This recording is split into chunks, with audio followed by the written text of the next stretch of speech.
Assalamualaikum warahmatullahi wabarakatuh. Di sini saya akan mempresentasikan hasil survei jalan rel pada JPL 1 Semarang Poncol. Saya dari Jalur Malaya, NPM 2364008 dari Kelompok 3. Latar belakang dan fokus survei.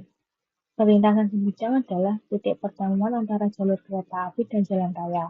Perlintasan sebidang perlu diamati karena menjadi titik konflik antara perjalanan kereta api dan arus kendaraan.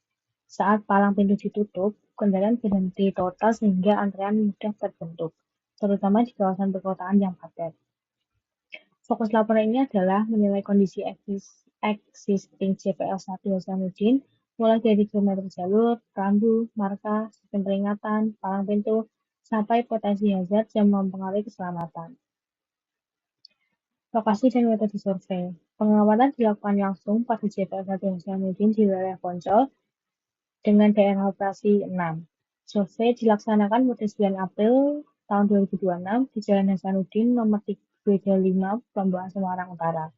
Titik ini berada dalam wilayah operasional Daob 6 Semarang dan berjarak kurang lebih 1 km dari stasiun Poncol.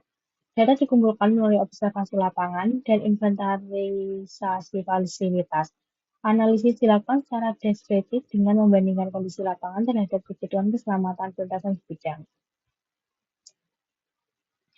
Aspek yang dikaji ada dua penilaian. Pertama, kondisi struktur jalan rel seperti tipe rel, bantalan, balas, penambat, plat landas, dan alat pendeteksi. Kedua, perlengkapan keselamatan jalan seperti rambu, marka, lampu peringatan, isyarat suara, serta palang pintu.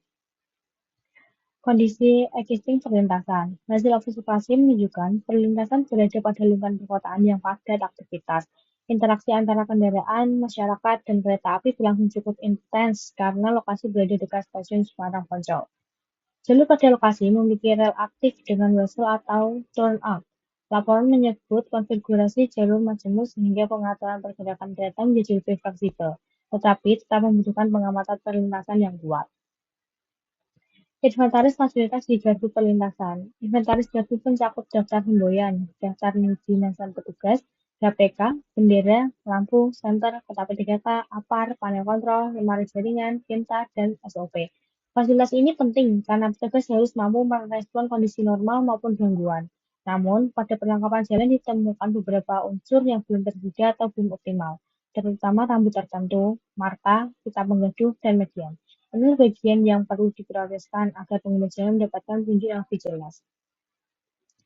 Karakteristik jalan rel. Rel yang diamati bertipe R54 dengan bantalan beton dan balas batu pecah.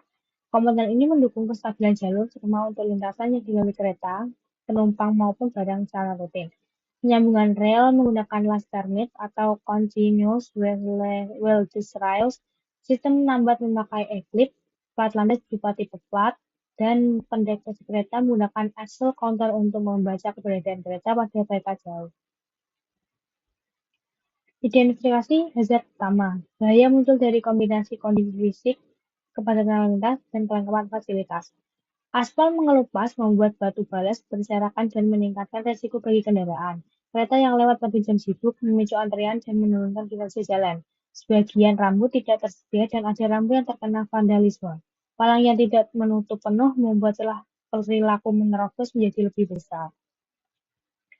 Perbaikan yang harus dilakukan. Tindakan cepat yang harus dilakukan adalah memperbaiki aspal di area perlintasan dan membersihkan balas yang berserakan. Dan terkait perlu berkoordinasi dengan PT KAI agar kepastian tidak mengganggu jadwal perjalanan kereta api. Fasilitas keselamatan juga perlu dilengkapi, terutama rambu, marka berhenti, lampu sinyal, isyarat suara, serta optimalisasi palang pintu. Rekayasa lalu lintas dan edukasi pengguna jalan dibutuhkan agar antrean tidak berubah menjadi perilaku berbahaya.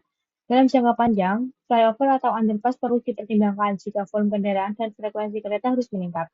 Pilihan ini dapat menghilangkan konflik sebidang secara permanen, meskipun tentu saja anggaran tidak bisa dibayar dengan niat baik saja. Jadi yang diprioritaskan pertama itu ada perbaikan permukaan jalan, prioritas kedua yaitu melengkapi lampu marka, yang ketiga itu evaluasi berkala dan opsi jalur tidak sebidang atau dibuatkannya flyover. Kesimpulan, JPL 1 Hasanuddin masih berfungsi, tetapi keselamatannya perlu ditingkatkan. Secara umum, jalur rel memiliki komponen operasional yang mendukung perjalanan kereta api, seperti rel 54, bantaran beton, eklip, G-plat, dan X-counter. Namun, hasil survei juga menunjukkan kelemahan pada fasilitas keselamatan jalan. Kekurangan utama terdapat pada rambu, marka, kondisi penurunan perlintasan, dan serta aktivitas palang pintu. Karena itu, peningkatan fasilitas keselamatan, manajemen lalu lintas, edukasi masyarakat dan evaluasi berkala menjadi kebutuhan utama. Sekian presentasi hasil survei saya, kurang lebihnya mohon maaf. Sekian dan terima kasih. Wassalamualaikum warahmatullahi wabarakatuh.